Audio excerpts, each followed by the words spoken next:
12 pays, 13 équipes, 73 coureurs au départ du Grand Prix international de Cotonou de cyclisme. Et le Marocain Adil El Arbaoui s'impose devant l'Allemand Marcel Pesgesch, maillot jaune du 17e Tour du Bénin, et son compatriote Achraf Ed Dogmi. Merci. Pour cette grande première, c'est le ministre des Sports et le maire de Cotonou qui donnent le coup d'envoi.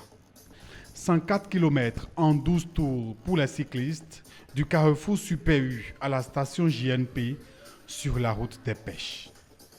Après un début de course groupé, une première échappée est rapidement annulée. Mais très décidés, les coureurs de tête de cette première échappée, deux Marocains et le maillot jaune, vont finalement prendre la tête du Grand Prix international de Cotonou. Le premier sprint intermédiaire remporté par le Marocain Adil El Arbaoui. Après ce sprint intermédiaire, le premier peloton poursuit la course très loin du deuxième groupe intercalé.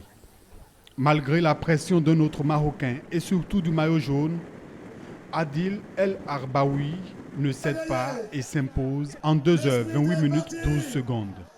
L'esprit est parti. Qui va remporter? Est-ce que c'est le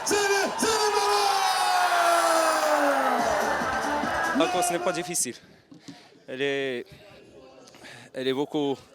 Il fait chaud. Merci. À l'heure du bilan, il y a de quoi être satisfait de l'organisation de ce Tour du Bénin 2022. Il faudrait comprendre que les Béninois, ils ont été absolument formidables. Parce que nous avons une équipe jeune, une équipe qui n'est pas encore expérimentée, une équipe U23.